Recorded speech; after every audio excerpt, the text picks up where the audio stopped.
And that siren's just for me, so I know that it's time to go. Now, I'll be really honest with you today because there's a lot of how. I'll give you a lot of how I do different things. How I get everyone on the same page. How I move them from chaos and choose their own adventure up to same page, flawless execution. How we create a daily loop. Keep them, as I say, get them on the same page. Keep the little beggars on there. If you try and turn a project around quickly and you think that we know that your PM is not his or her fault, they're part of the problem. They're the constraint that's slowing the whole project down. You know this, okay?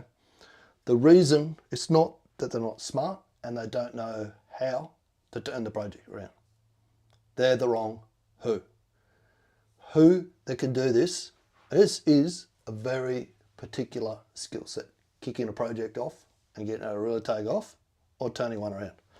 That who needs 3 core skills, which very few people with the title project manager actually have.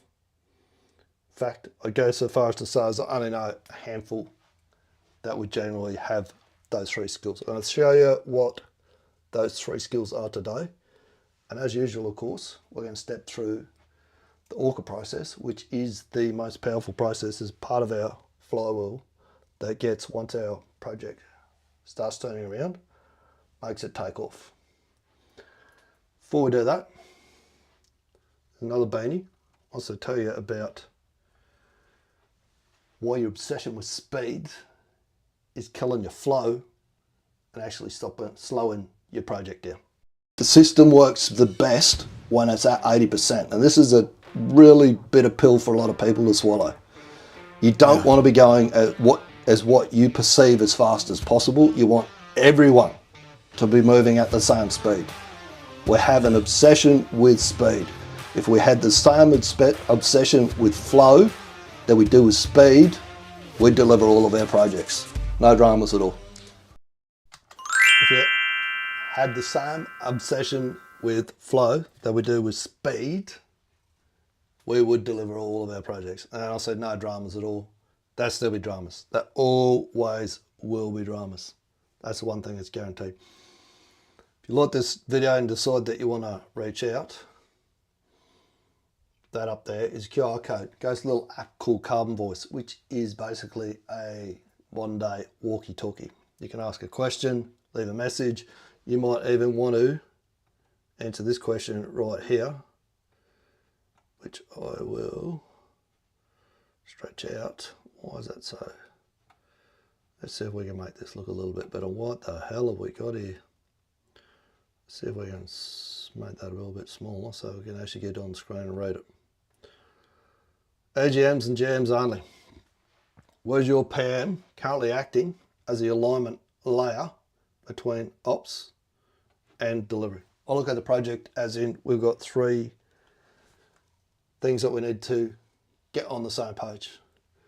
We need to get the mission people on the same page, stakeholders, EGMs, anyone that is to do with strategy within the business needs to be on the same page. We need operations, business as usual. Oh man, this is starting to give me the, you know what, business as usual. Let's use the red pen Beanie, that'd be easy. Ops need to be on the same page. Then we need the execution people all on the same page, heading in the same direction. If we can reduce what we call non-value added activity, which is busy work. We spoke to this the other day. Non-value added activity creates noise. That's why we've got a project full of people stuck down this bottom corner here, which is chaos, and they're choosing their own adventure. There's a lot of noise coming from email, Teams, WhatsApp, text, conversations, meetings. Want to move them up to that top corner where they're on the same page and they're executing flawlessly, all moving in the same direction like that there. We need an outcome goal, which is the mission, and mission people. We need a process goal, which is our daily ORCA. We need to obliterate obstacles, what's going to stop us achieving what we said we're going to do. We need to do that daily. part of the ORCA process.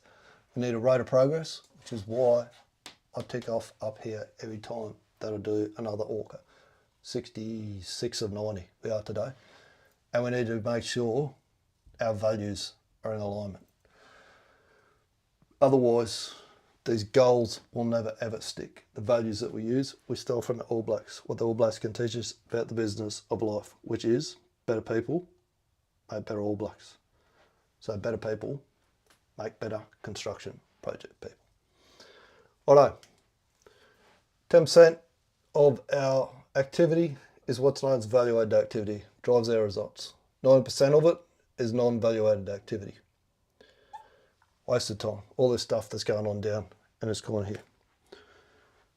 For PM to get everyone headed in the same direction, doesn't need twice the resources to get twice as much done. He needs to reduce that 90% to 80% and get 20% value-added activity. That is our first outcome goal, our first mission. We want to set that, to do that, inside 90 days. Not that we're going to do it consistently inside 90 days, but we want to hit it. We want to have a couple of days where we've actually hit it. So we said, that is now achievable. That's a new standard. What we need to do is do that flawlessly so it happens every day and start building on top of it again. Let's go for 3x is the next thing that we want to do. To be able to do that, the PM's going to do it, which is highly, highly unlikely because they won't have these three skills. We need a who that can do it. The three core skills are, number one, they need to be able to plan and prioritise not only their day, but work with their teams to plan and prioritise their days as well. That's where Flex and ORCA come into it. That's how we plan and prioritise. Why the most, or what we call it, last planner system is Jason Schroeder's system. We need someone who understands that. This is why it's so tough to do during the middle of a project. You have to have a very solid level, depth of knowledge on these things to be able to get everyone else to buy into them and have the conviction to know that if you trust the process, it will turn things around. That's the hardest bit, holding the line. That is the hardest part for anyone. This is why very few can actually do it. That's the number one skill. Second one is, and you're going to think I'm on drugs when I tell you this one, is what I am doing right now. Social media. If you want to, we've got 300, 400, 500 people out in the paddock executing the works, a couple hundred. We've got 50, 100 of them running around inside the contractor's office. That much again. Inside the, what do you call it, the client's office. Contractors, subcontractors, all running around. We want to get the one same consistent message to them. Guess where they're spending? We'll turn some of this non-value added activity, bullshit that they're currently looking on TikTok or the rubbish that they're reading on LinkedIn, and turn it into value added activity. When I did this on a project, I used to deliberately live stream on LinkedIn on a Monday morning. When I knew people would be sitting in the airport, bored, checking out LinkedIn, see what they were going to, something to entertain them. And I go, right, this is the direction that we're going in this week. This is what we're doing. Beanie's whiteboard, talk to it. Go back, the videos are all still sitting up on my LinkedIn profile. This is where we're heading this week, and I knew that it was sticking. There was no comments. There was no thumbs up, no likes, no supports, no anything else. But I used to hear it come back. Things that I'd said in the videos. Quotes that I'd mentioned. Little tricks, tips that I'd talked about. They started to see waste, where this 90% non-value added activity is. And that was one of the terms that used to come back to me, non-value added activity. I knew where it was coming from because there was no one else on site that knew about it. And flow. How do we create flow? That's huge. Third one is creating values and culture. I'll call it creating values and culture and maintaining them as well. Funnily enough, I got this out of a marketing book. A guy called Perry Marshall. It is A20 Sales and Marketing, the definitive guide to doing less and making more. There's a question there, right at the top of this one page that he's got here, which is how are you spending your time? He splits your time into $4 per, 4 categories of dollar per hour. So you get $10 per hour tasks, mainly sit under non-value added activities. Some need to get done, some not so much. $100 per hour tasks. Then he jumps up to $1,000 per hour tasks, planning and prioritising your day, and doing social media with extreme competence is in that category. Then he gets up to 10K per hour tasks, which is values and culture. He's only talking to small to medium businesses. He's not talking to the size projects that we're working on. The knock-on effect doing these 3 tasks and doing them well over the life of the project, tens, if not hundreds of millions of dollars, depending on the length of the project, size of the project, and the duration. Duration, size, and amount of people that are on it. Everyone that we reach with social media, and we see the little idea, learn waste, reduce waste, increase flow, compounds. Helps us move from chaos and choosing our own adventures up to outcomes. Same page and flawless execution. MOX is what I call it. Mission, operations, execution. The layer that we're missing is the person, when I went on to that project that I was just talking about before, they put me in a role which was basically, everyone used to go, what's your title again? Made up bullshit it is. It was, what was it? Forward planning and integration manager. And the project was in so much pain at the time that I just got all shackles taken off and said, go for it. I threw lean, I threw scrum, I threw theory of constraint, I threw every little thing that I'd learned over the years at it. It wasn't just me that turned it around. I don't think I'm that delusional. I had a really good wingman. He came on board to help me out. And I identified what Dr. Eli Goldratt calls the skeptics early on in the piece of people that thought he's full of shit. He doesn't know what he's talking about. Identified them, got them on board. Once they're on board, because when a skeptic says, hang on a sec, what he's saying's working, other people come on board as well. It was not just me that did it. Not what I helped build the team. Prime them with social media to learn this. They went and did it and executed. Otherwise, I become like the project manager. I become the constraint, and they can only move as quickly as what I did. But I was the who. Did I do it all? No. Didn't do most of it. People all. We had great guys on the contractor team, great guys on the client team, and we had great guys out in the field executing. Would they have done it without me? Without the right who? The way that they did? No chance in hell. Because I was the who that knew how to get it done. Want to move quick, turn things around quick, you need this who. Who needs to be for the PM, the wingman, needs to have his back. Can't be trying to chop each other down or one up each other. It won't work. You need to help create alignment, and that's not just within, if you're on the contractor side, you need to create, my job was integration, which meant everyone. No matter what shirt you were, who put the money in your bank, we're all on the same team. I know it's, what do you call it?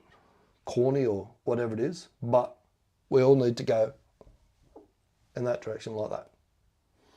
You have to create that alignment. You have to know how to avoid the traps. And one of the traps is not sticking with it long enough to let it take traction, like I'm doing with the ORCA process at the moment. You also need to be what's known as a catalyst. Got to remove roadblocks. Why people tell you, everyone tell you can't be done. And then you need to mitigate the resistance to change. That is the real job. That's the who. If you want to turn a project around, forget all the how videos.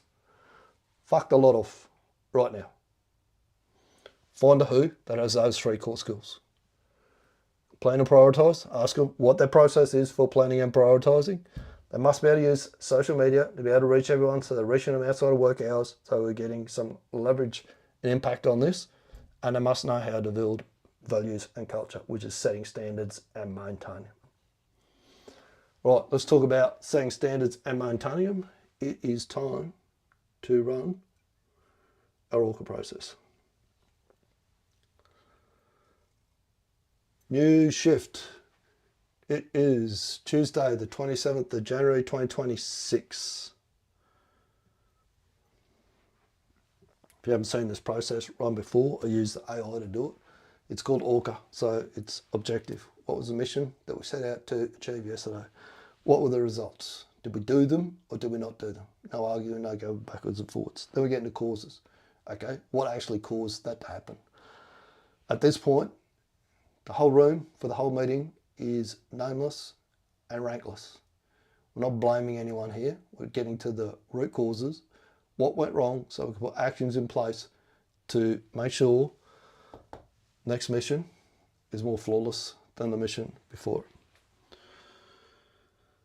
This is a home ORCA.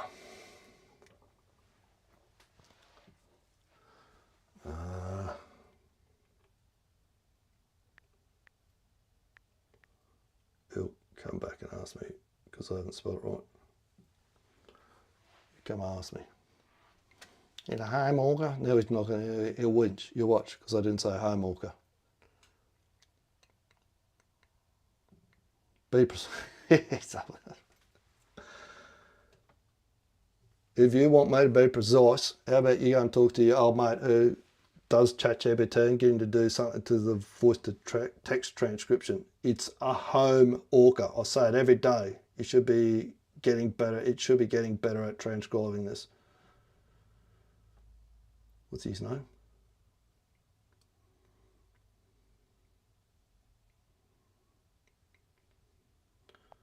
Still doesn't like.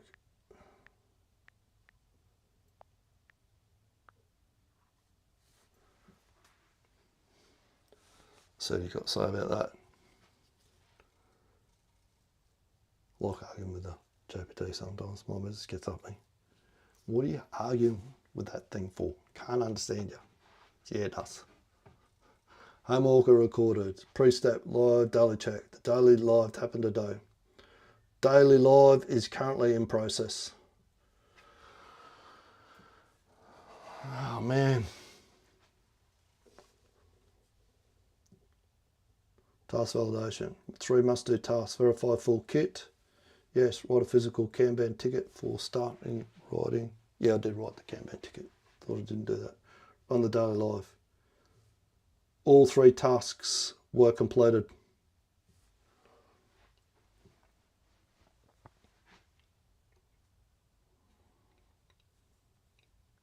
I'm going to ask it again today. Where are we sitting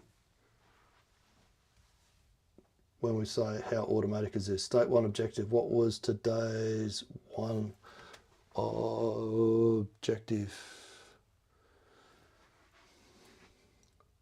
Today's objective was to do this live, with the key thing being you can't deliver an outcome bogged down in the busy loop with everyone else. Should have said that at the start of the video.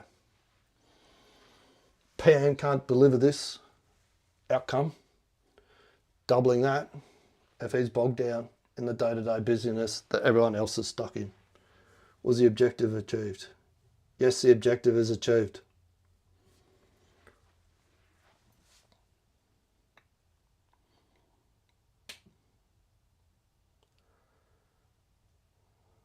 For some reason the transcription gets better as we go through whether I speak more clearly or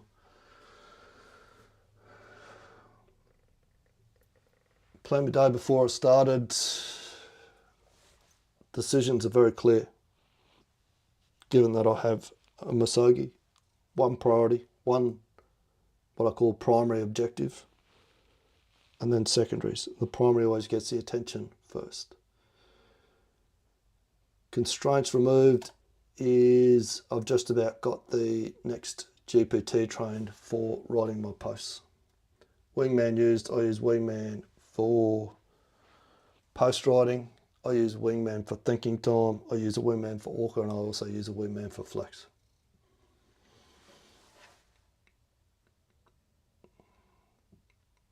Use a wingman.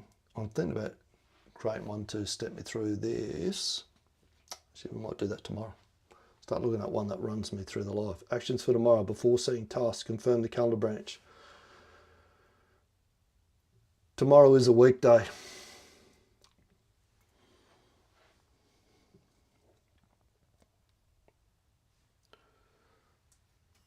Not going to do the visual loop today. Done the last couple of days. Verify full kit, write a physical Kanban ticket, run a daily live. Ran, not ran, daily execution. Daily execution is 3 from 3.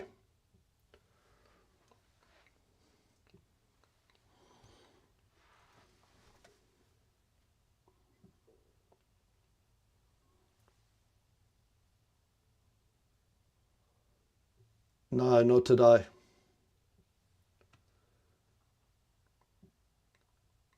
Nine. I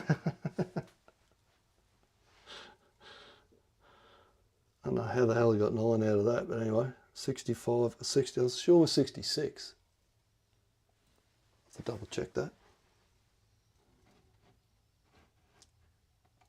Let me have a look on the LinkedIn's. I thought we were, see what it says. Watching myself going live, I might go blind. Day 65, he is right too. Okay, 3 task lot.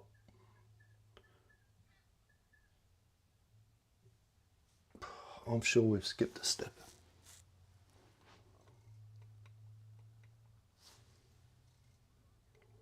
Get rid of that. I'm going to ask it.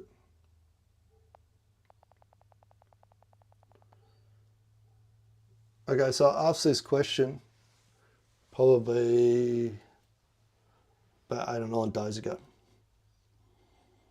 What point do we say this is locked in as a habit? We're at day 65 today, which is, if you listen to what Chris Voss says, when they track habits from people doing things in simulators, depending on level of complexity, around about 65 repetitions, the neural pathway is locked in.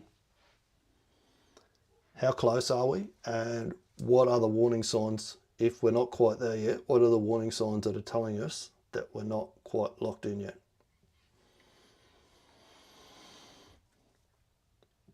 Remember the old bullshit about 21 days to a habit?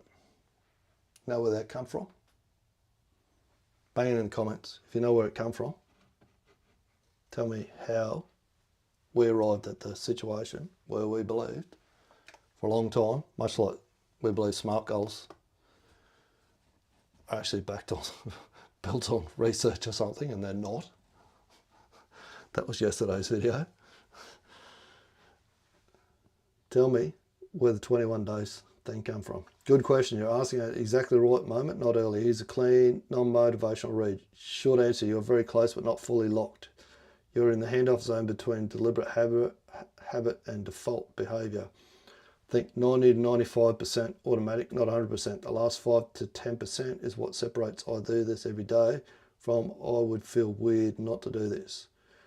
Why day 65 matters and why it's not a magic switch. Chris Voss is right about simulators, but there's an important nuance. Simple habits, button presses, checklists, lock earlier. Complex identity habits, public performance and planning and judgment, lock later. What you're building is not drinking water or going for a walk. It's decide, plan, publicly perform, self-judge, repeat. That's compound habit, not a single action. So the signal isn't a day count. The signal is how the habit behaves under pressure. Signs you are close. These are strong. You already have known all of these. Non-negotiation. No negotiation. You no longer ask whether you'll go live. Only when during the day. Pre-commitment. Live schedules in advance. Kanban written the night before. Language shift. You talk about outcomes produced, meetings, inquiries, not effort expended. Error detection. You can catch process violations immediately. You don't rationalise them away. Discomfort when skipped. Missing Kanban feels wrong. You notice a gap. These are late stage habit signals, warning signs that says not fully locked yet. These are subtle, and you've been seen a couple of them already. A habit still needs protection. You're still actively saying this is non-negotiable. When it's fully locked, you stop saying that because it's assumed. You still notice the habit. You're still aware of doing ORCA, the live. Fully locked habits feel boring. They disappear from attention. Context sensitivity. You still need weekdays versus weekend rules. Holiday mode, explicit lightening. Explicit lightening? Oh, lighten the load. That's correct design, but it shows the habit is still context managed, not fully reflective. Micro slips under ease. Camber miss is important. It didn't fall under chaos, it fell under confidence. That's classic almost locked behaviour. The real test, this is a tell. A habit is locked when you break it once and your body mind immediately snaps back the next day without needing rules, reminders or self-talk. You're not quite there yet, but you're close. What closes the final gap and what not to do. Do not add new habits, increase intensity, tighten rules further. Chase perfect streaks. That actually delays locking. Do keep the habit boringly identical. If you go back and have a look through these videos, all 65 of them, it is most certainly that. Protect it through one disruption, travel fatigue, emotional hit, resume without commentary. That's what finishes the wiring. My call precise. You ended the locking window around day 60. You're likely fully locked between day 68 and 72, provided the daily live remains a keystone. You don't redesign the process, you allow boredom. If you hit day 70 and start saying, this is just what I do without analysing it, that's the moment it's locked. You're closer than you think, and the fact you're asking this question instead of how do I stay motivated is in itself a late stage signal. Okay, can you put the 3 tasks for tomorrow down the bottom, please? Like we've spoken to before at the end of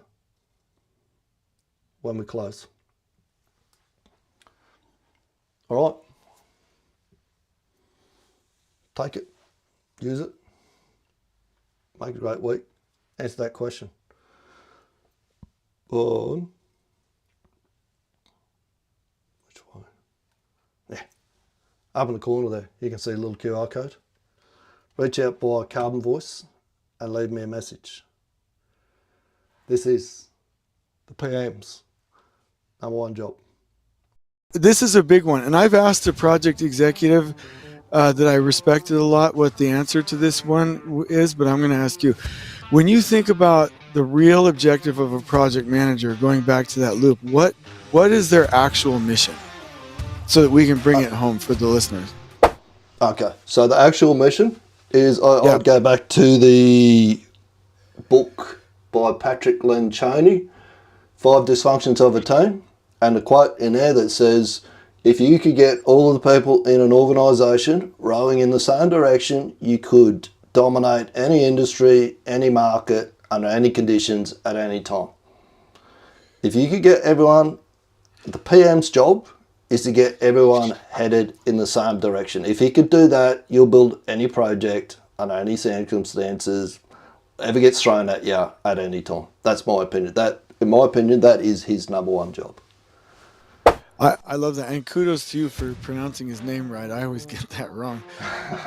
I took a lot of practice to get that right, especially for an Aussie. Yeah, because